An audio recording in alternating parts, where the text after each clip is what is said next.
കൃഷ്ണായ വാസുദേവായ ദേവകീ നന്ദനായ ച നന്ദഗോപകുമാരായ ഗോവിന്ദായ നമോ നമ. എല്ലാ സുഹൃത്തുക്കൾക്കും എൻ്റെ വിനീതമായ നമസ്കാരം. ശ്രീമദ് ഭാഗവതം ദശമസ്കന്ധഃ അഥ ഷോഡശോധ്യായഃ.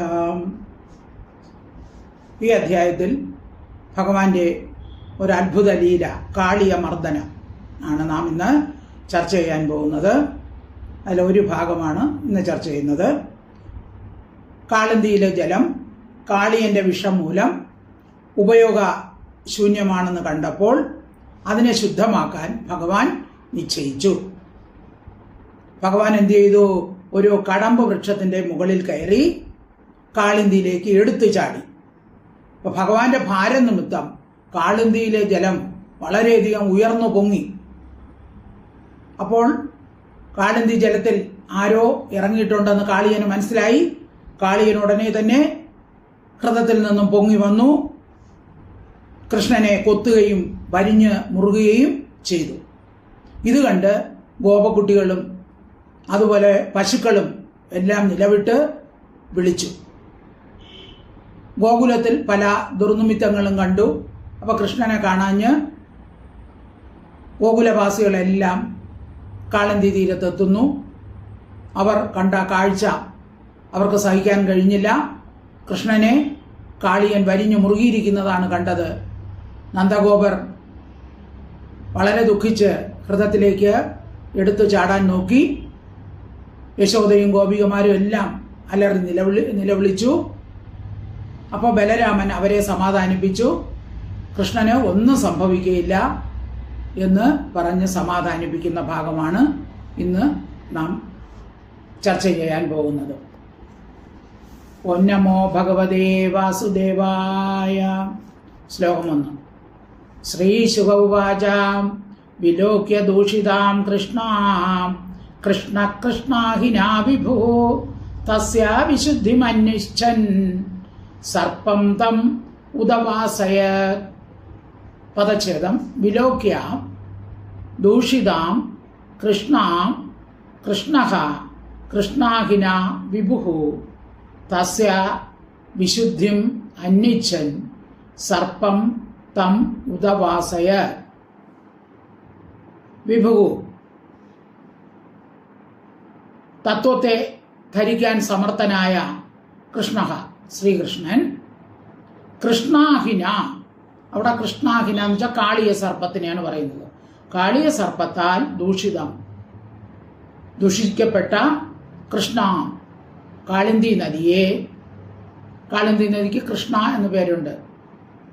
കാളിന്തി നദിയെ കൃഷ്ണാം കാളിന്തിയെ വിലോക്യ കണ്ടിട്ട് തസ്യാഹ അതിൻ്റെ വിശുദ്ധിം പരിശുദ്ധിയെ അന്വിച്ഛൻ ആലോചിച്ചവനായിട്ട്, അതായത് കാളിന്തിയുടെ ജലം വിഷലിപ്തമായി പോയി, അപ്പോൾ അതിനെ എങ്ങനെയെങ്കിലും ശുദ്ധമാക്കണം എന്നാലോചിച്ചിട്ട് തം സർപ്പം, ആ സർപ്പത്തെ കാളിയനെ ഉദവാസെ അവിടെ നിന്ന് ഓടിച്ചു.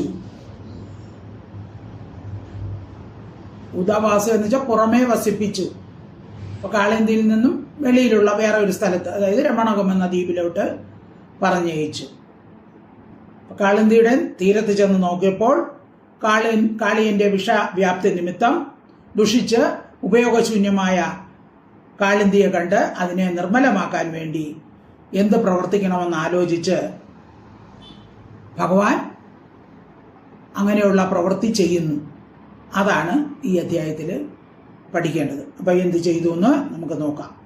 വിലോക്യ ദൂഷിതാം കൃഷ്ണാം കൃഷ്ണ കൃഷ്ണാഹിനാ വിഭു തസ്യാ വിശുദ്ധിമന്വിച്ഛൻ സർപ്പം തം ഉദവാസയത്. ശ്ലോകം 2. രാജോവാച കഥമന്തർജലേ ഗാധേ നിഗൃണാത് ഭഗവാനഹി സ വൈ ബഹുയുഗാവാസം യഥാസീദ് വിപ്രകത്യതാം. കഥം അന്തർജലേ അഗാധേ നിഗൃണാത് ഭഗവാൻ അഹീം സ വൈ ബഹുയുഗാവാസം യഥാ ആസീത് വിപ്ര കഥ്യതാം. അഗാധ ആഴമുള്ള അന്തർജലെ ജലമധ്യത്തിൽ, അതായത് കാളിന്തിയുടെ മധ്യത്തിൽ ഭഗവാൻ കൃഷ്ണൻ അഹിം സർപ്പത്തെ കഥം എങ്ങനെ നഗൃണാത് നിഗ്രഹിച്ചു. രാജാവിന് സംശയം. ശ്രീശുകൻ ഇങ്ങനെ ചോദിച്ചപ്പോൾ എങ്ങനെയാണ് ഈ കാളിന്തിയിലെ അഗാധയിൽ നിന്ന് ഈ സർപ്പത്തിനെ ഭഗവാൻ കൊന്നത്? സഹാപോയി അവനും ബഹുയുഗാവാസം, ബഹുയുഗങ്ങളിൽ ആവാസത്തോടു കൂടിയവനായിട്ട് കുറേ കാലമായി കാളിന്തിയിൽ വസിക്കുകയായിരുന്നു കാളിയൻ. അങ്ങനെയുള്ള കാളിയനെ എപ്രകാരം ആസീത് ഭവിച്ചു. അപ്പം അങ്ങനെ ബഹുയുഗങ്ങളിൽ അവിടെ വസിക്കുന്ന അവനെ എപ്രകാരം ഭഗവാൻ കൊന്നു. വിപ്ര ബ്രാഹ്മണ കഥ്യതാം, എന്നോട് പറഞ്ഞു തരണമേ എന്ന് ശ്രീശുകൻ ശുകനോട് അഭ്യർത്ഥിക്കുകയാണ്. കഥമന്തർജലേ ഗാധേ നഗൃണാത് ഭഗവാനഹി സവൈ ബഹുയുഗാവാസം യഥാസീത് വിപ്രകഥ്യതാം. ശ്ലോകം 3. ബ്രഹ്മൻ ഭഗവതസ്തസ്യ പൂംന സ്വച്ഛന്ദവർത്തിനഃ ഗോപാലോദാരചരിതം കസ്തൃപ്യേതാമൃതം ജുഷൻ. ബ്രഹ്മൻ ഭഗവതഃ തസ്യ പൂംനഃ സ്വച്ഛന്ദവർത്തിനഃ ഗോപാല ഉദാരചരിതം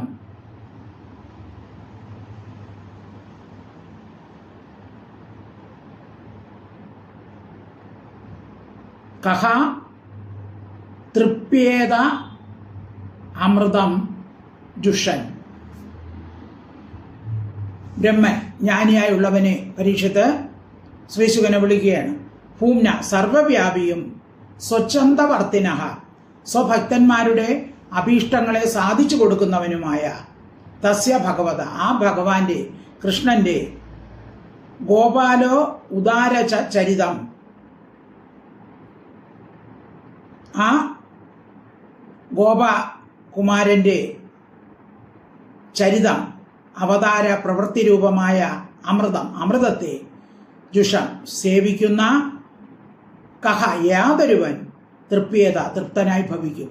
ഭഗവാന്റെ കഥ എത്ര കേട്ടാലും അമൃതം വഴിഞ്ഞൊഴുകുന്ന കഥയാണ്, കാതിന് ആനന്ദം പകരുന്ന കഥയാണ്. അത് എത്ര കേട്ടാലും തൃപ്തി വരുന്ന ആർക്കാണ് തൃപ്തി വരുന്നത്? ആർക്കും തൃപ്തി വരികയില്ല.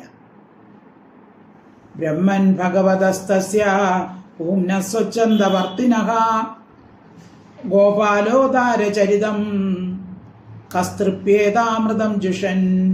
ശ്ലോകം 4. കാളിന്ദ്യാം കാളിയസ്യാസീത് ഹൃദ കശ്ചിത് വിഷാഗ്നിന ശ്രപ്യമാണ പയാ യസ്മിൻ പതന്ത്യോ ഉപരിഗാഖഗാഃ.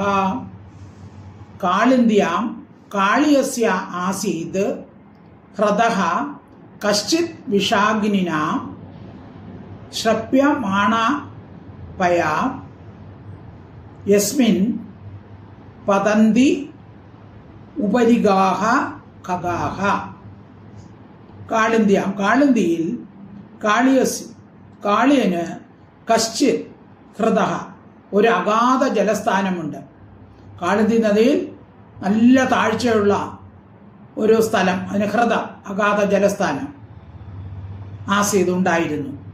വിഷാഗ്നിന വിഷത്തീയാൽ ശ്രപ്യമാണ പയ വിഷത്തീ കൊണ്ട് അത്യധികം അഗാധമായ വിഷം. അപ്പോൾ അതിന് ഭയങ്കര ചൂട്, തീ പോലുള്ള ചൂട്. അങ്ങനെ വെള്ളവും കൂടെ തിളച്ചു പോകും. അങ്ങനെ തിളച്ച വെള്ളത്തോട് കൂടിയതായിരുന്നു ആ കാളിന്തിയുടെ ആഹൃത. യസ്മിൻ യാതൊന്നിൽ ഉപരിക മീതെ സഞ്ചരിക്കുന്ന ഖഗാഹ പക്ഷികൾ പതന്തി വീഴുന്നു. അപ്പൊ ഈ വിഷച്ചൂട് നിമിത്തം കാളിന്തിയുടെ മുകളിലൂടെ പറക്കുന്ന പക്ഷികളെല്ലാം എന്തു ചെയ്യും? ചത്ത് പതിക്കുന്നു. ആ വിഷാഗ്നിയിലെ ആ പക്ഷികൾ കൂടി ദഹിക്കപ്പെട്ടവയായി ആ ഹൃദത്തിൽ വീണുകൊണ്ടിരുന്നു.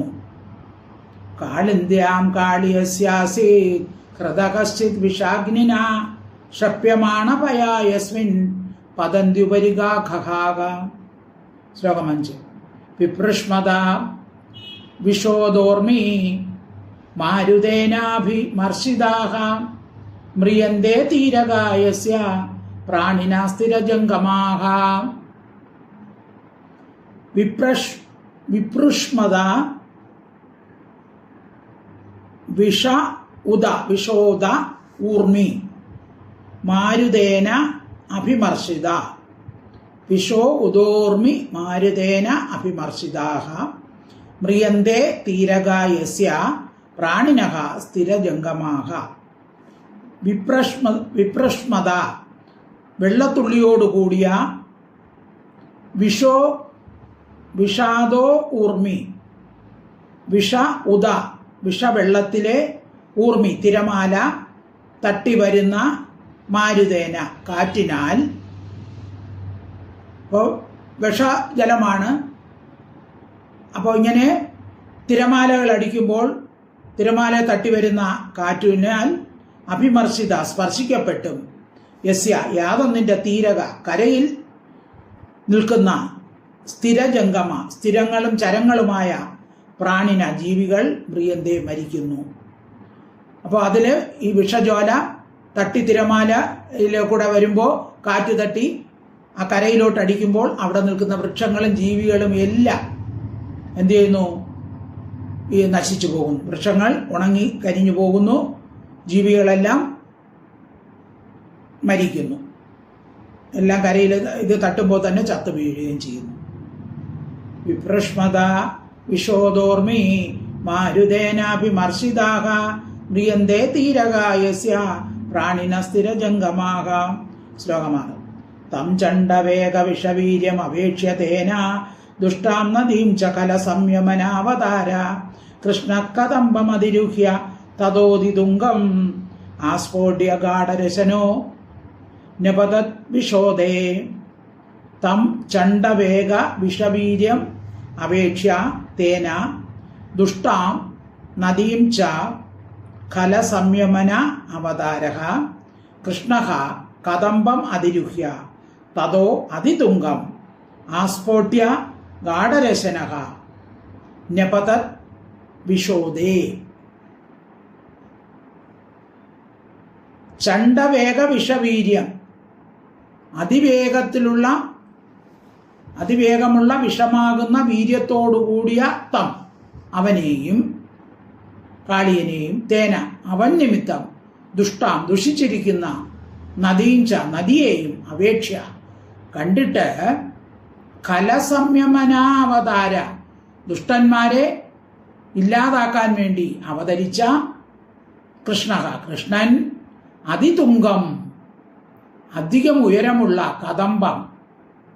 കദംബ വൃക്ഷത്തെ അതിരുഹ്യ കയറിയിട്ട്. അപ്പം അതിൻ്റെ കരയിൽ ഒരു കദംബ വൃക്ഷം മാത്രം ഉണങ്ങാതെ നിന്നിരുന്നു. അതിൽ കയറിയിട്ട് അതിൽ നിന്ന് ഗാഢരശന അരമുറുക്കി കെട്ടിയവനായിട്ട്, അതായത് അരയിൽ വസ്ത്രം മുറുകെ കെട്ടി, എന്നിട്ട് എന്ത് ചെയ്തു? ആസ്ഫോട്യ കൈയടിച്ചുകൊണ്ട് വിശോദതയെ വിഷജലത്തിൽ നിപതിച്ചു. ഇപ്പൊ ഭഗവാൻ വിചാരിച്ചു ഈ ജലത്തെ, ആ വിഷയുക്തമായ ജലത്തെ അതിനെ ശുദ്ധമാക്കണം. അതിനെ എന്ത് ചെയ്യാൻ? ഭഗവാൻ എന്ത് ചെയ്തു? പെട്ടെന്ന് തന്നെ അവിടെ ഒരു ഉണങ്ങാതെ ഒരു കദംബ വൃക്ഷം നിൽപ്പുണ്ടായിരുന്നു. അതിൻ്റെ മുകളിൽ ചാടിക്കയറി നദിയിലേക്ക് എടുത്തൊരു കയ്യോ അടിച്ച് നദിയിലേക്ക് എടുത്തൊരു ചാട്ട. അപ്പോൾ എല്ലാ വൃക്ഷങ്ങളും കരിഞ്ഞു എന്ന് പറഞ്ഞു. പിന്നെ എന്താണ് അവിടെ ഒരു കദംബ വൃക്ഷം മാത്രം കരിയാതെ നിന്നത്? അതിന് കാരണം ഒരു കഥ പറയും. പണ്ട് വിനിത എന്ന് പറഞ്ഞാൽ ഗരുഡന്റെ മാതാവാണ്, നാഗങ്ങളുടെ മാതാവാണ് കദ്രു. അവർ രണ്ടുപേരും തമ്മിൽ ഒരു തർക്കമുണ്ടായി. അതായത് ഉച്ചൈശ്രവസ് എന്ന കുതിര, നല്ല വെളുത്ത നിറത്തിലുള്ള കുതിരയാണ്. അതിൻ്റെ വാല് കറുപ്പാണെന്ന് കദ്രുവും വെളുപ്പാണെന്ന് വിനിതയും വാദിച്ചു. അപ്പോൾ ഇനി ശരിയാണെന്ന് നോക്കിയിട്ട് ആരാണോ തെറ്റു പറഞ്ഞത് അവര് മറ്റേ ആളിന്റെ ദാസിയാകണം. അതാണ് മത്സരം. അപ്പൊ കദ്രു എന്ത് ചെയ്തു? കദ്രുവിന്റെ മക്കളെ നാഗങ്ങളാണല്ലോ. നാഗങ്ങളോട് പറഞ്ഞു, നിങ്ങൾ ചെന്ന് ആ ഉച്ചസ്രവസിന്റെ വാലിൽ ചുറ്റിയിരിക്കണം. അപ്പൊ കറുത്ത നിറമായിട്ട് തോന്നുമല്ലോ. അപ്പൊ പല നാഗങ്ങളും അതിന് സമ്മതിച്ചില്ല. പിന്നെ 1-2 പേര് സമ്മതിച്ചു. അപ്പൊ അങ്ങനെ 2-3 നാഗങ്ങൾ ചെന്ന് ഉച്ചസ്രവസിന്റെ വാലിൽ ചുറ്റിയിരുന്നു. അപ്പോൾ വിനിത നോക്കിയപ്പോൾ വാല് കറുത്തിരിക്കുന്നു. അപ്പൊ കദ്രു പറഞ്ഞു, നീ മത്സരത്തിൽ തോറ്റു, അതുകൊണ്ട് നീ എൻ്റെ ദാസിയാകണം. അങ്ങനെ വിനിത കദ്രുവിന്റെ ദാസിയായി. ഇത് ഗരുഡന് ഭയങ്കര സങ്കടമായി. അപ്പൊ ഗരുഡൻ കദ്രുവിനോട് ചോദിച്ചു, എൻ്റെ അമ്മയുടെ ദാസ്യം ഇല്ലാതാക്കാൻ ഞാൻ എന്ത് ചെയ്യണം? അപ്പൊ കദ്രു പറഞ്ഞു, സ്വർഗലോകത്തിൽ നിന്ന് അമൃത് കൊണ്ടുവന്നാൽ ഞാൻ ദാസ്യത്വം ഇല്ലാതാക്കാം. അങ്ങനെ ഗരുഡൻ സ്വർഗലോകത്ത് ചെന്ന് അമൃത് എടുത്തുകൊണ്ട് വരികയാണ്. വന്നപ്പോൾ വഴിയിൽ വെച്ച് തളർച്ച തീർക്കാൻ വേണ്ടി ഈ കാളിന്തിയുടെ കരയിലുള്ള ഈ കദംബ വൃക്ഷത്തിന്റെ മുകളിലിരുന്നു. അപ്പൊ അവിടെ വന്നപ്പോൾ അല്പം ഒന്ന് കുലുങ്ങി ഒരു തുള്ളി ആ കദംബ വൃക്ഷത്തിൽ വീണു. അതുകൊണ്ടാണ് ആ കദംബ വൃക്ഷം മാത്രം കരിയാതെ ഇരുന്നത് എന്ന് പറയപ്പെടുന്നു. ശ്ലോകം ഒന്നുകൂടെ നോക്കാം. തം ചണ്ഡവേഗ വിഷവീര്യം അപേക്ഷ്യതേന ദുഷ്ടാം നദീഞ്ച കല സംയമന അവതാര കൃഷ്ണ കദംബമതിരുഹ്യ തതോതി തുംഗം ആസ്ഫോട്യ ഗാഢരശനോ നപതദ്വിഷോദേ. ശ്ലോകം 7. സർപ്പഹൃത പുരുഷസാര നിപാതവേഗ സർപ്പഹൃത പുരുഷസാര നിപാതവേഗ സംക്ഷേപിതോ ഉരകവിഷോച്ഛ്വസിതാംബുജാശി പര്യക്ലുതോ വിഷകഷായ വിഭീഷണോർമീർ ധാവൻ ധനുശതം അനന്തബലസ്യ കിം തത്. സർപ്പഹൃദഃ പുരുഷസാര നിപാത വേഗ സംക്ഷോഭിത ഉരക വിഷ ഉച്ഛ്വസിത അംബുരാശി പര്യപ്ലുതഃ വിഷ കഷായ വിഭീഷണ ഉർമി ധാവൻ ധനുശതം അനന്തബലസ്യ കിം തത്. പുരുഷസാര നിപാത വേഗ, ഉത്തമ പുരുഷന്റെ പതനഭാരത്താൽ, അതായത് ഭഗവാൻ ഒരു ചെറിയ കുട്ടിയാണ് എങ്കിലും ഭഗവാന്റെ ഉള്ളിലാണ് സകല ബ്രഹ്മാണ്ടങ്ങളും സ്ഥിതി ചെയ്യുന്നത്. അപ്പോൾ ഭഗവാന്റെ ഭാരം എന്ന് പറയുന്നത് ഭയങ്കരമാണ്. അപ്പൊ അങ്ങനെ ഭഗവാന്റെ ആ ഭാരമുള്ള പതനഭാരത്താൽ ക്രോധിച്ച, അപ്പോൾ ഭയങ്കര ശബ്ദം ഉണ്ടായി. അങ്ങനെ ജലമെല്ലാം പൊങ്ങി. അപ്പോൾ എന്ത് ചെയ്തു? സംക്ഷോഭിതോ ഉരക, വളരെ കോപിച്ച സർപ്പങ്ങളുടെ വിഷത്താൽ ഉച്ഛ്വസിത അംബുരാശി, മേൽപോട്ട് പൊങ്ങിയ വെള്ളത്തോടു കൂടിയതും വിഷകഷായ വിഭീഷണോർമി, വിഷസംസർഗത്താൽ ഭയങ്കരങ്ങളായ തിരമാലകളോട് കൂടിയതുമായ സർപ്പഹൃദ, സർപ്പം കിടക്കുന്ന ആ കയം, ധാവൻ കര കവിഞ്ഞൊഴുകുന്നതായിട്ട് 4 ഭാഗത്തും ധനുശതം 100 വിൽപ്പാടകലം പ്ലുത വ്യാപിച്ചു. അപ്പോൾ ഭഗവാന്റെ ഭാരം കൊണ്ട് വെള്ളം ഉയർന്ന് 100 വിൽപ്പാട് അകലം വ്യാപിച്ചു. അനന്ത ബലസ്യ, അപരിഛിന്ന ശക്തി സമ്പന്നനായവന് അത് കിം, എന്തുമാത്രമാണ്? അപരിഛിന്ന ബഹലത്തോടുകൂടിയ ഭഗവാന്റെ ചാട്ടം നിമിത്തം ഈ വെള്ളം പൊങ്ങിയതിൽ ആശ്ചര്യം എന്താണ്? കാരണം എന്താണ്? സകല ബ്രഹ്മാണ്ടങ്ങളും ഉള്ളിൽ ഒളിപ്പിച്ചിരിക്കുന്ന ഭഗവാനാണ്. അപ്പൊ ആ ഭഗവാന് ഭാരം എത്ര ഉണ്ടായിരിക്കും? അത് ഒരു ആശ്ചര്യവുമില്ല. സർപ്പഹൃത പുരുഷസാര നിപാത വേഗ സംക്ഷോഭിതോ രകവിഷോ ഉച്ഛ്വസിതാംബുരാശി പര്യക്ലുതോ വിഷകഷായ വിഭീഷണോർമേർ ധാവൻ ധനുശതമനന്ത ബലസ്യ കിം തത്. ശ്ലോകം 8. തസ്യ ഹൃദേ വിരഹദോ ഭുജദണ്ഡകൂർണ വാർഘോഷമംഗ വരവാരണ വിക്രമസ്യ ആശ്രുദ്യ തത് സ്വസദനാഭിഭവം നിരീക്ഷ്യ ചക്ഷുശ്രവ സമസരത്തത് അമൃഷ്യമാണഃ തസ്യ ഹൃദേ വിരഹതഃ ഭുജദണ്ഡ കൂർണ വാർഘോഷം അംഗ വരവാരണ വിക്രമസ്യ ആശുദ്ധ്യ തത് സ്വസദന അഭിഭവം നിരീക്ഷ്യ ചക്ഷുശ്രവാഃ സമസരത് തത് അമൃഷ്യമാണഃ അംഗ. ഹേ പൂജ്യ, വരവാരണ വിക്രമസ്യ, മത്തഗജത്തിന്റെ പോലെയുള്ള വിക്രമമുള്ളവനും മത്തഗജ സദൃശ വിക്രമമുള്ളവനും ഹൃദയ കയത്തിൽ വിരഹത കളിക്കുന്നവനുമായ അസ്യ അവന്റെ ഭുജദണ്ഡ കൂർണവാർഘോഷം ദണ്ഡം പോലെ ഇരിക്കുന്ന കൈകൾ കൊണ്ടടിക്കുന്ന വെള്ളത്തിന്റെ ശബ്ദത്തെ ആശ്രിത്യ കേട്ടിട്ടും തത് സ്വസദനാഭിഭവം തന്റെ വാസസ്ഥലത്തെ ആക്രമിച്ചതിനെ നിരീക്ഷ കണ്ടിട്ടും തത് അതിനെ അമൃഷ്യമാണ് സഹിക്കാത്തവനായ ചക്ഷുശ്രവ സർപ്പം കാളിയൻ സമസരത് അരികേക്ക് വന്നു. അപ്പൊ തന്റെ ഹൃദയത്തിലേക്ക് ഇത് ആരാണ് വന്നിരിക്കുന്നത്? അപ്പൊ ഭഗവാൻ ചാടി അവിടെ കൈകൊണ്ട് അടിക്കുകയാണ്. അപ്പൊ വെള്ളത്തിന്റെ ശബ്ദം കേട്ട് കോപിച്ച ആ കാളിയൻ ഇവിടെ ആരാണ് വന്നിരിക്കുന്നത് എന്ന് വിചാരിച്ച് ദേഷ്യത്തോടുകൂടി പാഞ്ഞു വരികയാണ്. തസ്യ ഹൃദയ വിരഗതോ ഭുജദണ്ഡ കൂർണ വാർഘോഷമംഗവരവാരണ വിക്രമസ്യ ആശ്രിത്യ തത് സ്വസദനാഭിഭവം നിരീക്ഷ ചക്ഷുശ്രവ സമസരത് തദമൃഷ്യമാണഃ. ശ്ലോകം 9. തം പ്രേക്ഷണീയ സുകുമാര ഘനാവതാതം ശ്രീവത്സപീതവസനം സ്മിതസുന്ദരാസ്യം ക്രീഡന്തം അപ്രതിഭയം കമലോദരാംഘ്രിം സന്ദശ്യ മർമ്മസു രുഷാ പുജയാച്ഛചാദ. തം പ്രേക്ഷണീയ സുകുമാര ഘനാവതാതം ശ്രീവത്സ പീതവസനം സ്മിതസുന്ദരാസ്യം ക്രീഡന്തം പ്രതിഭയം കമല ഉദരാംഘ്രിം സന്ദശ്യ മർമ്മസു രുഷാ ഭുജയാ ഛഛാദ. പ്രേക്ഷണീയ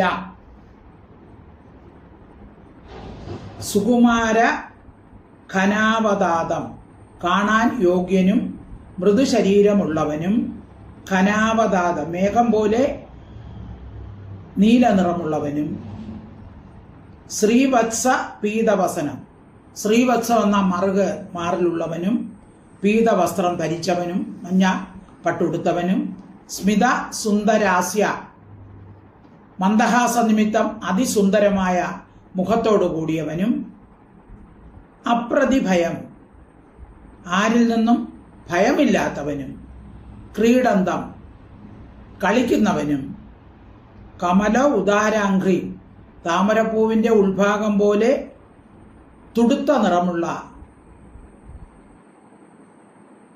കമലോദര അംഘ്രി. താമരപ്പൂവിന്റെ കമല ഉദരം എന്ന് പറഞ്ഞാൽ താമരപ്പൂവിന്റെ ഉൾഭാഗം പോലെ തുടുത്ത നിറമുള്ള കാലുകൾ അംഘ്രി കാലുകളോട് കൂടിയവനുമായ തം അവനെ രുഷാം. അപ്പൊ ഭഗവാൻ ചിരിച്ചുകൊണ്ട് ഭയമില്ലാത്തവനായി വെള്ളത്തിൽ കൈയിട്ട് കളിക്കുകയാണ്. അപ്പൊ അങ്ങനെയുള്ള ഭഗവാനെ ക്രോധത്തോടുകൂടി മർമ്മസു ജീവസ്ഥാനങ്ങൾ സന്ദശ്യ കടിച്ചു. അവന്റെ ശരീരത്തിൽ കുറെ കൊത്തുകൊത്തി അങ്ങോട്ട് കാളിയൻ ഭുജയ സ്വതഹത്താൽ ഛഛാദ ചുറ്റി. എന്നിട്ട് എന്ത് ചെയ്തു? ഭഗവാനെ കൊത്തിയിട്ട് ഭഗവാനെ ആ കാളിയൻ ചുറ്റി വരിഞ്ഞു. പ്രേക്ഷണീയ സുകുമാര ഘനാവതാതം ശ്രീവത്സപീതവസനം സ്മിതസുന്ദരാസ്യം ക്രീഡന്തം അപ്രതിഭയം കമലോദരാംഘ്രിം സന്ദശ്യ മർമ്മസുരുഷ ഭുജയാ ഛഛാദ. ശ്ലോകം 10. തം നാഭഭോഗപരിവീതം അദൃഷ്ടചേഷ്ടം ആലോക്യ തത്പ്രിയ സഖാ പശുപാപൃശാർത്ത കൃഷ്ണേർപ്പിതാത്മ സുഹൃദർത്ഥ കളത്രകാമ ദുഃഖാനി ശോകഭയമൂഢ തിയോ നിവേദുഹു. തം നാഗഭോഗപരിവീതം അദൃഷ്ട ചേഷ്ടം ആലോക്യ തത് പ്രിയസഖ പശുപ പ്രശാർത്താഹ കൃഷ്ണേ അർപ്പിത ആത്മ സുഹൃത് അർത്ഥ കളത്ര കാമ ദുഃഖ അനുശോക ഭയം ഭയമൂഢ ധിയഹ നിപേതു. നാഗഭോഗ പരിവീതം. ഇവിടെ നാഗം എന്ന് വെച്ചാൽ സർപ്പശരീരത്താൽ ചുറ്റപ്പെട്ടും അദൃഷ്ടചേഷ്ടം വ്യാപരിക്കാതെയും ഇരിക്കുന്ന, അപ്പോൾ സർപ്പം ചുറ്റിയപ്പോൾ അനങ്ങാൻ വയ്യാതെ ഇരിക്കുന്ന അവനെ ആലോക്യ നോക്കിയിട്ട് തത്പ്രിയസഖ. അപ്പോൾ കരയിലാരൊക്കെ? പശുക്കുട്ടികളല്ല, പശുക്കളും ഗോപക്കുട്ടികളും നിൽക്കുകയാണ്. അപ്പോൾ അവൻ്റെ കൂട്ടുകാര് കൃശാർത്ത, ഏറ്റവും ദുഃഖിച്ചവർ, കൃഷ്ണനെ കാളിയൻ ചുറ്റി വരിഞ്ഞിരിക്കുകയാണ്. അപ്പോൾ പശുക്കളും സ്നേഹിതന്മാരും എല്ലാം ദുഃഖിച്ച് കൃഷ്ണനിൽ അർപ്പിത ആത്മ സുഹൃത്തത്ര കളത്ര കാമ, അർപ്പിക്കപ്പെട്ട ദേഹം, പുത്രാദി സ്വത്തുക്കൾ, ധനങ്ങൾ, കളത്രങ്ങൾ, കാമങ്ങൾ എന്നിവയോട് കൂടിയവരുമായ, അതായത് എല്ലാം കൃഷ്ണനാണെന്ന് സമർപ്പിച്ചിരിക്കുന്നവരാണ് ഈ ഗോപന്മാർ. അപ്പോൾ അവര് ഗോപന്മാരും ദുഃഖാനുശോക ഭയ മൂഢതീയ, വീണ്ടും വീണ്ടുമുള്ള ദുഃഖത്താലും ഭയത്താലും മോഹിക്കപ്പെട്ടവരായി നിവേദു. അവരെല്ലാം നിലവിളിച്ചുകൊണ്ട് അവർ വീണുപോയി, ബോധം കെട്ട് വീണുപോയി. ഗോപന്മാരും പശുക്കളും എല്ലാം നിലവിളിച്ച് അവരെല്ലാം കൃഷ്ണനെ കണ്ടിട്ട് തങ്ങളുടെ രക്ഷകനായ കൃഷ്ണൻ ഇങ്ങനെ പറ്റിയല്ലോ എന്ന് വിചാരിച്ച് അവര് ബോധം കെട്ട് തറയിൽ വീണു. തം നാഗഭോഗ പരിവീതം അദൃഷ്ടചേഷ്ടം ആലോക്യ തത്പ്രിയ സഖ പശുപാ പ്രശാർത്ത കൃഷ്ണേർപ്പിതാത്മാ സുഹൃദർത്ഥ കളത്ര കാമ ദുഃഖാനുശോക ഭയമൂഢ തിയോ നിവേദുഹു. ശ്ലോകം 11.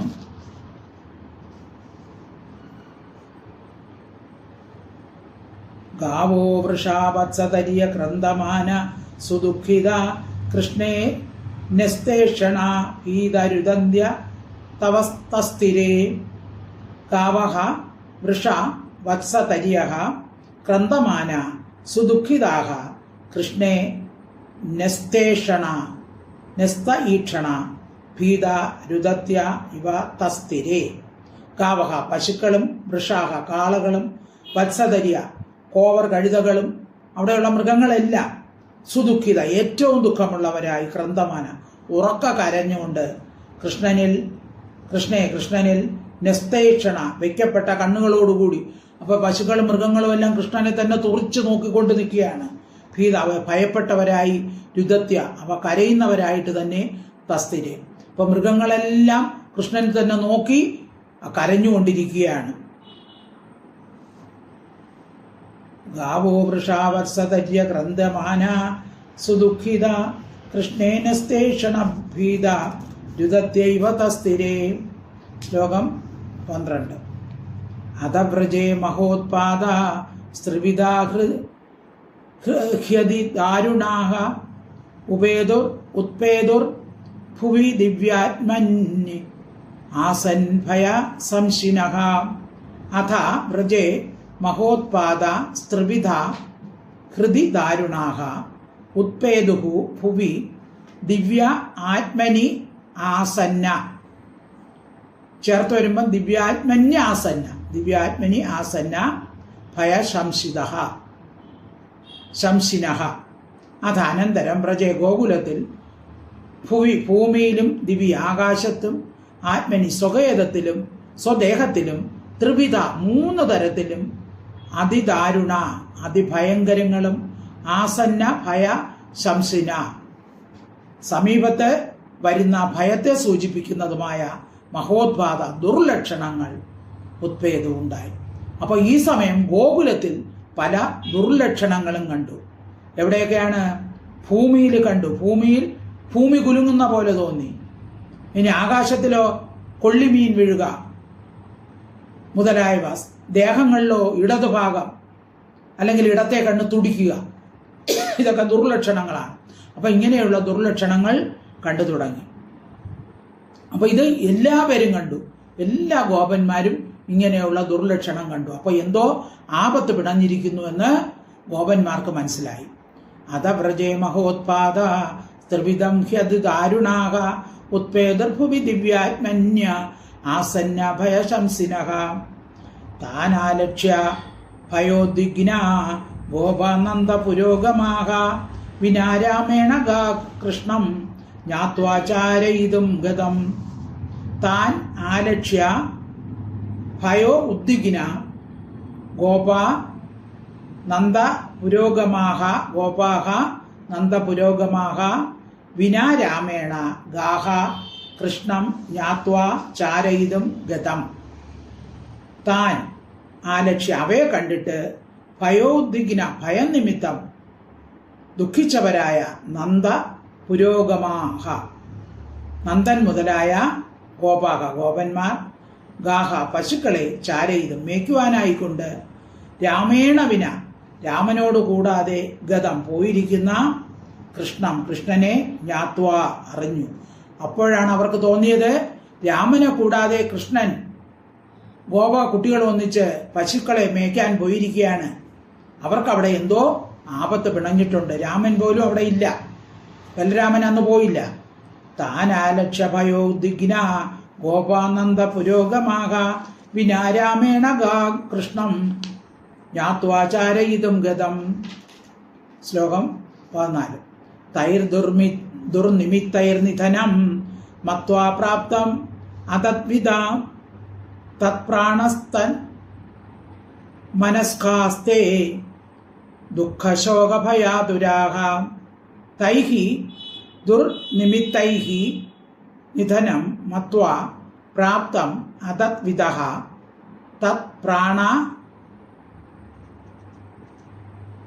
തത്പ്രാണാഹ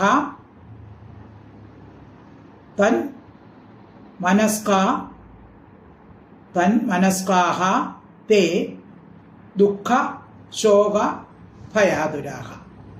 തൈ ദുർമിത്ത ആ ദുർനിമിത്തങ്ങൾ കണ്ടുകൊണ്ട് തേ അവർ നിധനം മരണം പ്രാപ്തം. നിധനം വെച്ചാൽ മരണം. പ്രാപ്തം മത്വ പ്രാപിക്കപ്പെട്ടു എന്ന് വിചാരിച്ച് അതദ്വിധ കൃഷ്ണ മഹാത്മ്യം അറിയാത്തവരും തത്പ്രാണാഹ കൃഷ്ണനിൽ വയ്ക്കപ്പെട്ട പ്രാണങ്ങളോടും തന്മനസ്കാഹ അവനിൽ സ്ഥിരമാക്കി വെച്ച മനസ്സോടും കൂടി ദുഃഖശോക ഭയാതുരാഹ ദുഃഖം ശോകം ഭയം ഇവയാൽ പീഡിപ്പിക്കപ്പെട്ടവരുമായി ഭവിച്ചു. അപ്പോൾ ഗോപന്മാർക്ക് നന്ദഗോപരെ അടക്കമുള്ള എല്ലാവർക്കും ഭയങ്കര ദുഃഖമായി. എന്തോ കൃഷ്ണന് സംഭവിച്ചിട്ടുണ്ട്. കൃഷ്ണന്റെ മാഹാത്മ്യം അവർക്ക് അറിഞ്ഞൂടല്ലോ. അതുകൊണ്ട് അവർ കൃഷ്ണൻ എന്തോന്നോ സംഭവിച്ചിട്ടുണ്ട് എന്ന് പറഞ്ഞ് അവരെ ദുഃഖിതരായി. അതും കൃഷ്ണൻ പോയിരിക്കുന്നത് രാമനില്ലാതെയാണ് പോയിരിക്കുന്നത്. അപ്പൊ എന്തോ അനിഷ്ടം സംഭവിച്ചിട്ടുണ്ട്. നിമിത്തൈർനിധനം മത്വാ പ്രാപ്തം അതദ്വിദഃ തത്പ്രാണാസ്തന്മനസ്കാസ്തേ ദുഃഖശോകഭയാതുരാഹ. ശ്ലോകം 15. ആബാലവൃദ്ധ വനിത സർവേംഗാ പശുവൃത്തയ നിർജഗ്മുർ ഗോകുലാദീന കൃഷ്ണദർശനലാലസാഹ.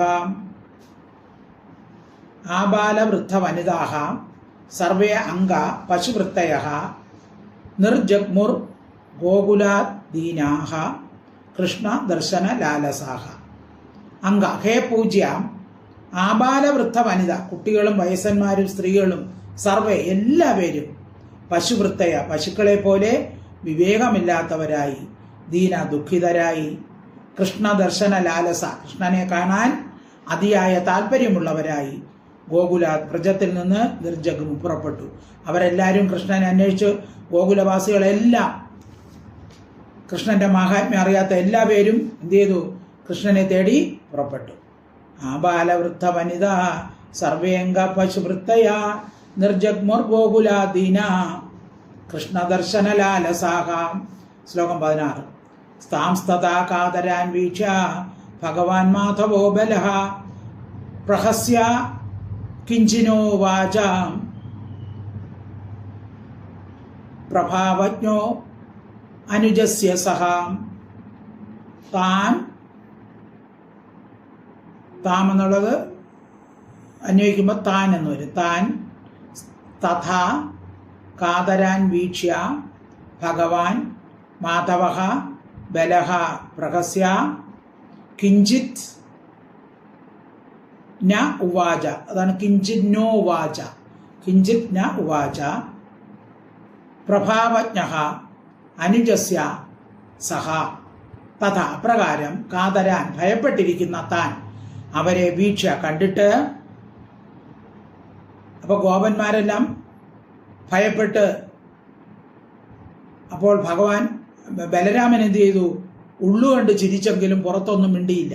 അവരെ കണ്ടിട്ട് ഭഗവാൻ ജ്ഞാനൈശ്വര്യ സമ്പന്നനും മാധവകുലത്തിൽ ജനിച്ചവനുമായ ബലരാമൻ പ്രഹസ്യ ചിരിച്ചു.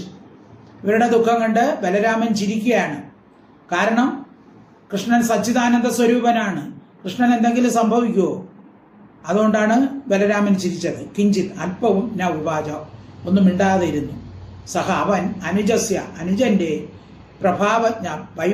പ്രഭാവത്തെ മാഹാത്മ്യത്തെ അറിയുന്നുണ്ടായിരുന്നു.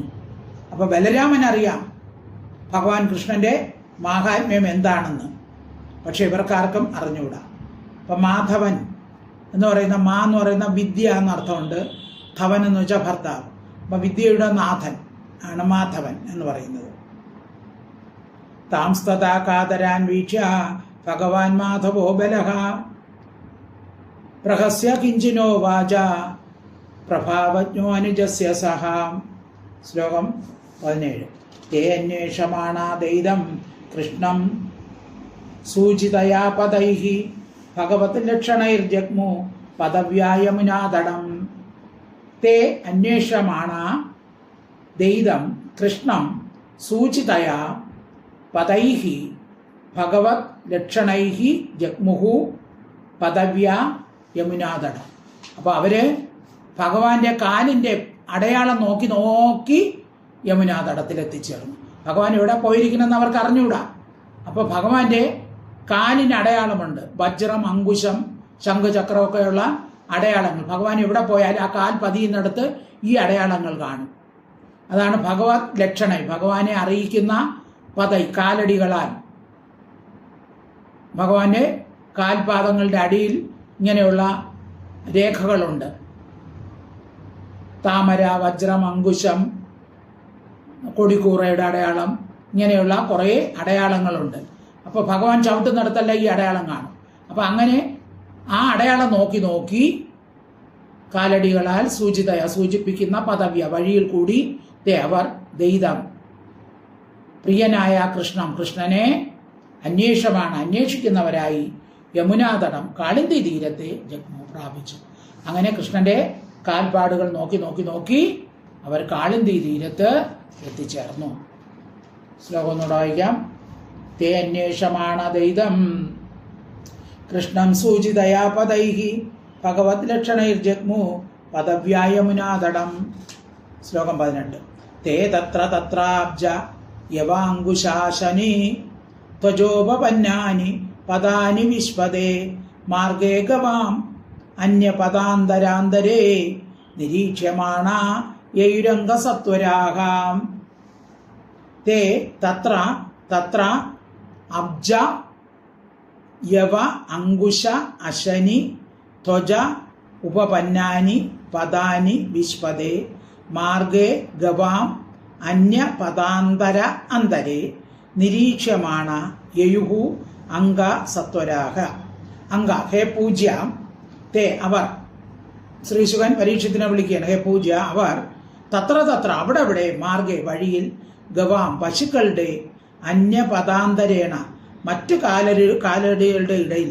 ഇപ്പോൾ പശുക്കൾ പോയ കാലടികളും അവിടെ ഉണ്ട്, ഗോപന്മാരുടെ കാലടികളെല്ലാം ഉണ്ട്. അതിൻ്റെ ഇടയിൽ വിശ്വദേ കൃഷ്ണന്റെ അബ്ജയവാങ്കുശ അശനിധ്വജോപപന്നാനി.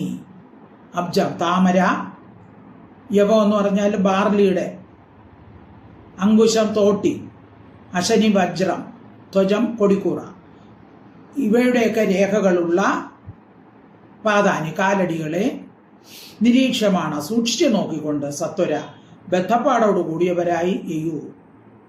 അവർ അവിടെ നിന്നും അങ്ങോട്ട് പോയി.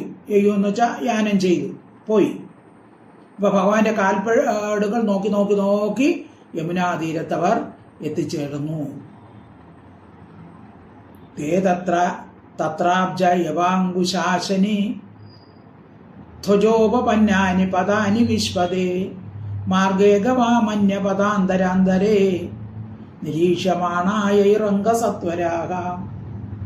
ശ്ലോകം 19. ശ്ലോകം 19. അന്തർഹൃദേ ഭുജഗഭോഗപരീതമാരാത് കൃഷ്ണം നിരീഹമുപലഭ്യ ജലാശയാന്തേ ഗോപാംശമൂഢധിഷണാൻ പരിതപ്പശുഞ്ച സംഗ്രന്ഥത പരമകശ്മല ആപുരാർത്താഹ.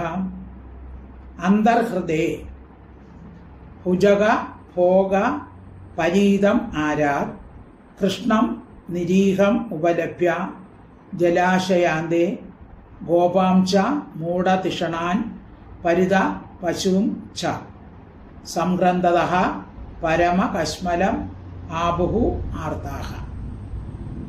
ആരാ ദൂരത്ത് നിന്ന് തന്നെ അന്തർഹൃദയ ആ ഹൃദമധ്യത്തിൽ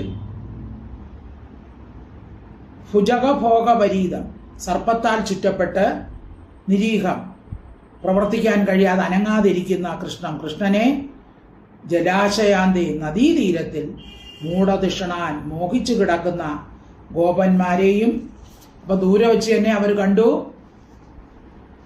കൃഷ്ണനെ ഒരു സർപ്പം വരിഞ്ഞിരിക്കുന്നു.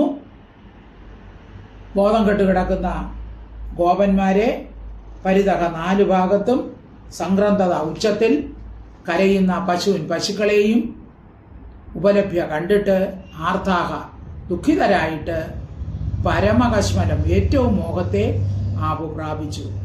അപ്പൊ ഇവരെല്ലാവരും കൃഷ്ണന്റെ ആ നിൽപ്പ് കണ്ടിട്ട് കൃഷ്ണനെ കാളിയൻ വരിഞ്ഞു മുറുകിയിരിക്കുകയാണ്. ഗോപന്മാരെല്ലാം അവിടെ മോഹിച്ച് ബോധം കെട്ട് കിടക്കുന്നു. പശുക്കളെല്ലാം ഉറക്ക നിലവിളിക്കുന്നു. ഇതെല്ലാം കണ്ട് എല്ലാവരും മോഹിച്ച് ഭൂമിയിൽ വീണു. അന്തർഹൃദേ ഭുജഗഭോഗപരീതമാരാ കൃഷ്ണം നിരീഹമുപലഭ്യ ജലാശയാന്തേ ഗോപാംശമൂഢതിഷ്ണാൻ പരിതപ്പശുഞ്ച സംഗ്രന്ഥത പരമകശ്മല ആപുരാർത്താകാം. ശ്ലോകം 20. ഗോപ്യോനുരക്തമനസോ ഭഗവത്യനന്ദേ തത്സൗഹൃദസ്മിതവിലോക ഗിരസ്മരന്ത്യ ഗ്രസ്തേഹിന പ്രിയതമേ വൃഷദുഃഖതപ്ത ശൂന്യം പ്രിയ വ്യതിഹൃതം ദദർശുസ്ത്രിലോകം. ഗോപ്യഃ അനുരക്തമനസഃ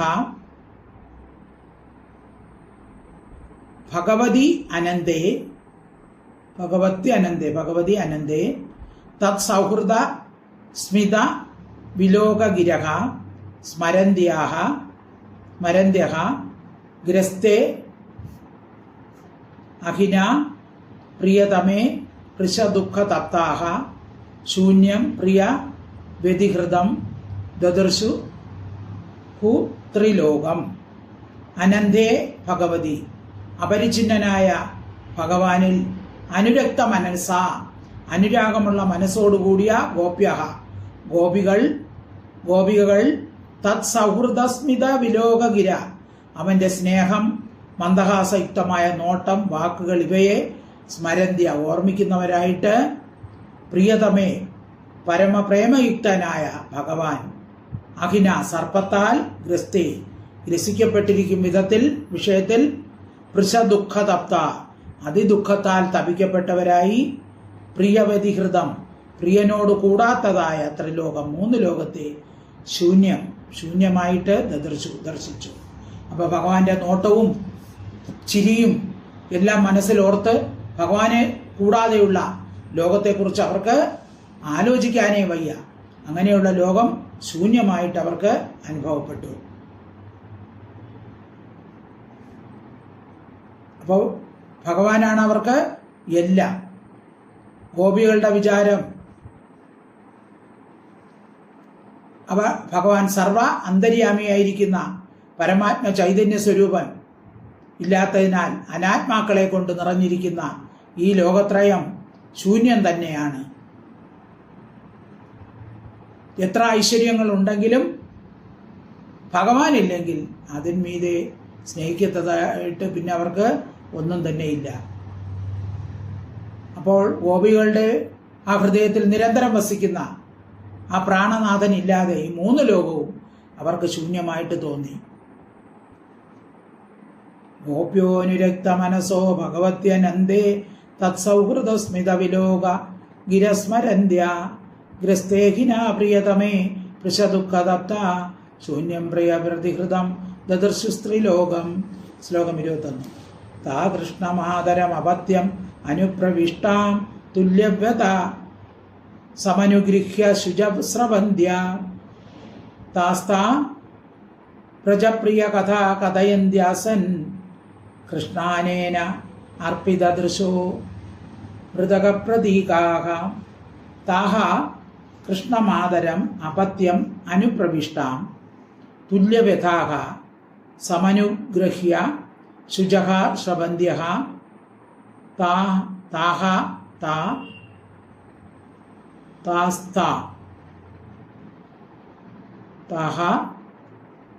താഹ വ്രജപ്രിയകഥ കഥന്ത്യ ആസൻ കൃഷ്ണേന കൃഷ്ണ ആനനെ എന്നാണ്. കൃഷ്ണാനനെ അർപ്പിതദൃശഃ മൃതക പ്രതീകാഃ. താഹ അവർ അപത്യം സന്താനത്തെ അനുപ്രവിഷ്ട അനുസരിച്ച് പ്രവേശിച്ച കൃഷ്ണമാതരം കൃഷ്ണന്റെ അമ്മയെ യശോദയെ സമനുഗ്രഹ്യ പിന്നാലെ ചെന്ന് പിടിച്ചിട്ട് തുല്യവധ സമാന ദുഃഖമുള്ളവരായി. അപ്പോൾ അമ്മയ്ക്കാണല്ലോ ഏറ്റവും കൂടുതൽ ദുഃഖം, പക്ഷെ ഇവിടെ ഗോപികൾക്കും അതുപോലെ ദുഃഖം തന്നെയാണ്. അവർ ഓടിച്ചെന്ന് ആ യശോദയുടെ ശുച കണ്ണുനീരുകളെ സ്രവന്ധ്യ ഒഴുക്കുന്നവരായിട്ട് താത്ത അങ്ങനെ കഴിഞ്ഞതായ വ്രജപ്രിയ കൃതം വ്രജപ്രിയന്റെ കൃഷ്ണന്റെ കഥകളെ കഥയന്ത്യ പറയുന്നവരായി കൃഷ്ണാനനെ കൃഷ്ണമുഖത്തിൽ അർപ്പിത ദൃശ വയ്ക്കപ്പെട്ട കണ്ണുകളോടുകൂടിയവരായ അവർ മൃതക പ്രതീക മരിച്ച ദേഹങ്ങളെ പോലെ ആസൻ സ്ഥിതി ചെയ്തു. അവർ യശോദയെ ചെന്ന് സമാധാനിപ്പിക്കുകയാണ്. ഗോപസ്ത്രീകൾക്കും യശോദയെ പോലെ തന്നെ ദുഃഖമുണ്ട്, എങ്കിലും അവർ യശോദയെ ചെന്ന് സമാധാനിപ്പിക്കുന്നു. പിന്നെ ഭഗവാൻ ചെയ്ത ഓരോ കാര്യങ്ങളെയും ഓർമ്മിച്ച് പറഞ്ഞ് ഭഗവാനിൽ തന്നെ അർപ്പിക്കപ്പെട്ട കണ്ണുകളോടുകൂടി മരിച്ചവരെ പോലെ ജഡം പോലെ അവരവിടെ നിന്നുപോയി. അവരുടെ നാഥൻ പോകുകയാണ് എന്നുള്ള വിശ്വാസത്തോടുകൂടി അവർ വളരെ ദുഃഖിച്ച് അവിടെ നിന്നു. താ കൃഷ്ണമാതരം അപത്യം അനുപ്രവിഷ്ടാം തുല്യവ്യത സമനുഗ്രഹ്യ ശുചസ്രവന്ധ്യ താസ്താ പ്രിയ വ്രജപ്രിയ കഥ കഥയന്ത്യസൻ കൃഷ്ണാനനെ അർപ്പിതദൃശോ മൃതക പ്രതീകാഃ. ശ്ലോകം 22. കൃഷ്ണപ്രാണാൻ നിർവിശദോ നന്ദാദീൻ വീക്ഷ്യ തം ഹൃദം പ്രത്യക്ഷേതത് സ ഭഗവാൻ രാമകൃഷ്ണാനുഭാവേത്. കൃഷ്ണനിൽ വയ്ക്കപ്പെട്ട പ്രാണനോടുകൂടിയും തം ഹൃദം ആ ഹൃദത്തെ നിർവിശ പ്രവേശിക്കുന്നവരുമായ നന്ദൻ മുതലായവരെ വീക്ഷ്യ കണ്ടിട്ട് കൃഷ്ണാനുഭാവം കൃഷ്ണമാഹാത്മ്യം അറിയുന്ന ഭഗവാൻ രാമ ഐശ്വര്യപൂർണനായ രാമൻ പ്രതിഷേധിച്ചു.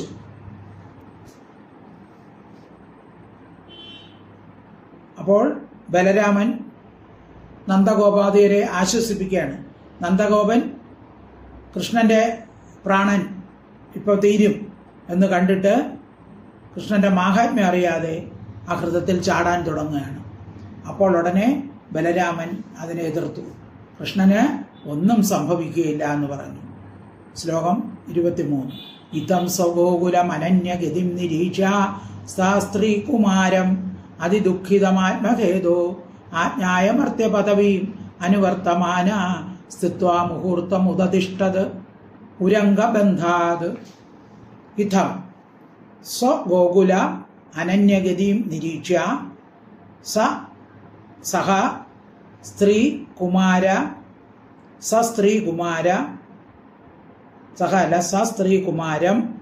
അതിദുഃഖിതം ആത്മഹേതോഹോ ആജ്ഞായ മർത്യപദവീം അനുവർത്തമാനഃ സ്ഥിത്വാ മുഹൂർത്തം ഉദതിഷ്ഠത് ഉരംഗബന്ധാത്. ഇപ്രകാരം അന്യഗതിയില്ലാത്തവരും സസ്ത്രീ കുമാരം, സ്ത്രീകളോടും കുട്ടികളോടും കൂടിയതായ സ്വഗോകുലം, തൻ്റെ ഗോകുലത്തെ കണ്ടിട്ട് ആത്മഖേദോ, താൻ നിമിത്തം അതിദുഃഖിതം, ഏറ്റവും ദുഃഖിച്ചതായി ആജ്ഞായ അറിഞ്ഞിട്ട് മർത്യപദവി, മനുഷ്യരീതിയെ അനുവർത്തമാന, അനുസരിക്കുന്നവനായി മുഹൂർത്തം, അല്പനേരം സ്ഥിതി ചെയ്തിട്ട് ഉരംഗബന്ധ, സർപ്പബന്ധനത്തിൽ നിന്ന് ഉദാനം ചെയ്തു. അപ്പോൾ ഭഗവാൻ നോക്കിയപ്പോൾ എല്ലാവരും ദുഃഖിക്കുന്നു. അച്ഛനിതാ ഹൃദയത്തിൽ ചാടാൻ പോകുന്നു, ബലരാമൻ ജ്യേഷ്ഠൻ പിടിക്കുന്നു. അപ്പോൾ അവരുടെയൊക്കെ ദുഃഖം തീർക്കാൻ ഇനി താമസിച്ചുകൂടാ എന്ന് വിചാരിച്ച് ഭഗവാൻ കാരുണ്യം പ്രകാശിപ്പിച്ചു. ഭഗവാൻ എന്ത് ചെയ്തു? പ്രാണവായുവിനെ സ്വദേഹാന്തർഭാഗത്തിൽ ബലപ്പെടുത്തി. അപ്പോൾ ദേഹം നല്ല കാഠിന്യമുള്ളതായി. അപ്പോൾ സർപ്പത്തിന് അതിൻ്റെ ചുറ്റൽ താനേ തന്നെ അഴിഞ്ഞു. ഭഗവാന്റെ ദേഹം കാഠിന്യമുള്ളതായപ്പോൾ സർപ്പത്തിൻ്റെ ചുറ്റ് അതിൽ നിന്നും താനേ അണഞ്ഞു, പിന്നെ അതിൽ നിന്നും അഴിഞ്ഞുപോയി. അപ്പോൾ അങ്ങനെ ആ സർപ്പം അത് ചുറ്റിയിരുന്ന അത് വിടുവിച്ചു.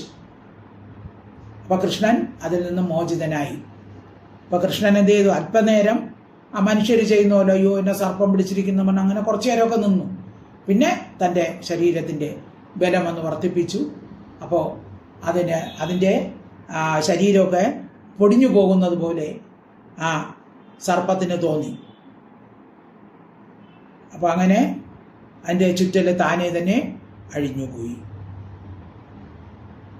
ഇത്തം സ്വഗോകുലം അനന്യഗതിം നിരീക്ഷ സസ്ത്രീകുമാരമതി ദുഃഖിതം ആത്മഹേതോ ആജ്ഞായ മർത്യപദവീം അനുവർത്തമാന സ്തുത്വാ മുഹൂർത്തമുദതിഷ്ഠ ഉരംഗബന്ധാത്. ശ്ലോകം 24.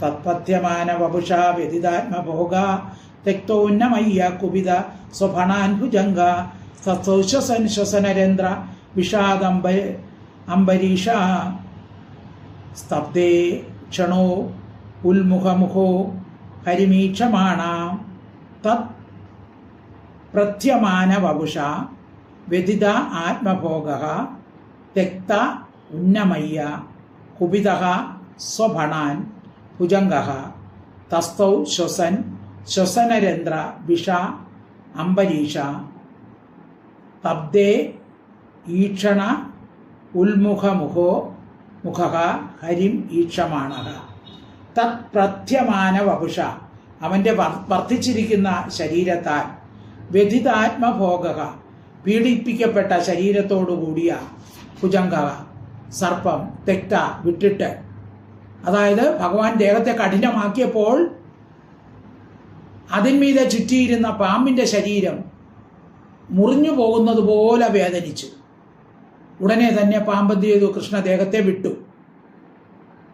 സർപ്പം തെക്ത്വ വിട്ടിട്ട്, ദേഹത്തെ വിട്ടിട്ട് കുപിത, കോപിച്ചവനായി സ്വഭണാൻ, തൻ്റെ ഭണങ്ങളെ ഉന്നമയ്യ, ഉയർത്തിയിട്ട് ശ്വാസം വിട്ടുകൊണ്ട് ശ്വസനരേന്ദ്ര വിഷഹ, നാസാദ്വാരത്തിൽ നിന്നും പുറപ്പെടുന്ന വിഷത്തോടുകൂടിയും മൂക്കുകളുടെ ദ്വാരം വികസിപ്പിച്ചു. അതിനുള്ളിലുള്ള വിഷജ്വാലകൾ ഭഗവാനിൽ ഏൽക്കത്തക്ക ശക്തിയോടുകൂടി ഊതി. അംബരീഷ,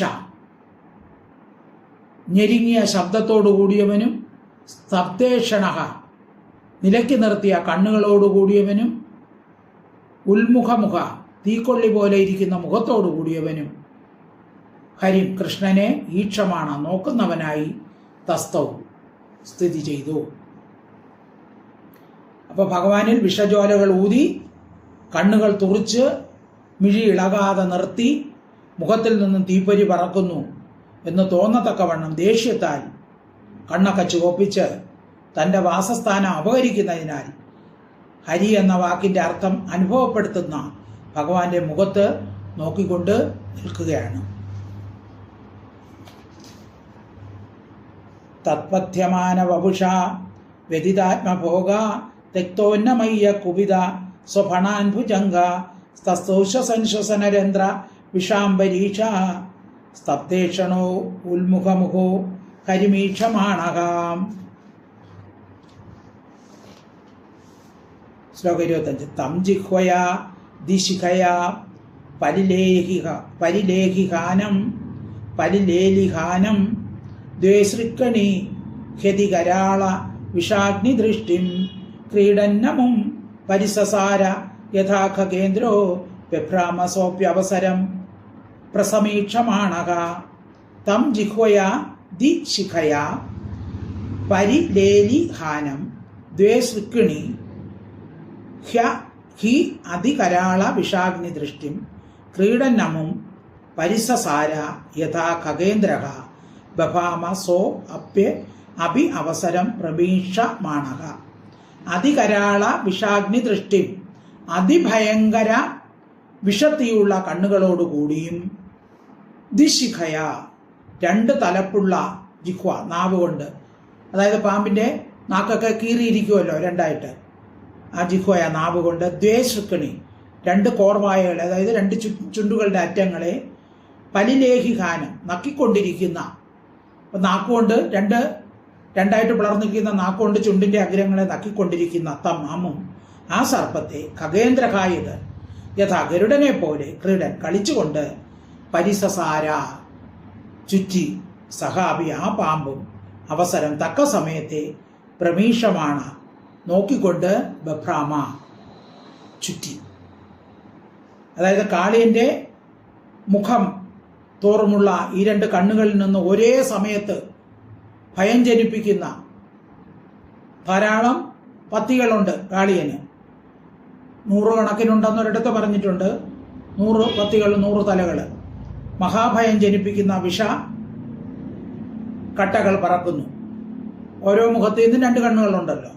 അപ്പം നാവുകളുടെ 2 അറ്റങ്ങൾ കൊണ്ട് കോർവായുകളെ വായുടെ 2 അറ്റവും നക്കുന്നു. ഈ വിധമിരിക്കുന്ന സർപ്പത്തിന്റെ 4 ഭാഗത്തും ഗരുഡനെ പോലെ അതിവേഗത്തിലും പേടി കൂടാതെ കൃഷ്ണൻ എന്ത് ചെയ്തു? വട്ടം ചുറ്റി നടന്നു. അപ്പൊ സർപ്പം ദേഷ്യത്തോടെ ഇങ്ങനെ കൃഷ്ണനെ തുറിച്ചു നോക്കിക്കൊണ്ടിരുന്നപ്പോൾ കൃഷ്ണ എന്ത് ചെയ്തു? ആ ഒരു പേടിയില്ലാതെ കളിച്ചുകൊണ്ട് സർപ്പത്തിന്റെ ചുറ്റും ചുറ്റിത്തുടങ്ങി. സർപ്പത്തിന് ചുറ്റും സർപ്പവും കൃഷ്ണനെ കൊത്താൻ തക്ക സമയം നോക്കി കൃഷ്ണന്റെ പിന്നാലെ വട്ടം ചുറ്റി. കൃഷ്ണൻ സർപ്പത്തിന് ചുറ്റും ചുറ്റി നടന്നു. സർപ്പം എന്ത് ചെയ്തു? കൃഷ്ണനെ എപ്പം കൊത്താം എന്നും പറഞ്ഞ് തക്കം പാത്ത് ഇരിക്കുകയായിരുന്നു. ബാക്കി നമുക്ക് അടുത്ത ക്ലാസ്സിൽ പഠിക്കാം. സർവത്ര ഗോവിന്ദ നാമ സങ്കീർത്തനം. ഗോവിന്ദ ഹരി ഗോവിന്ദ. ഹരി ഓം തത്സത്. ഹരി ഓം തത്സത്. ഹരി ഓം തത്സത്.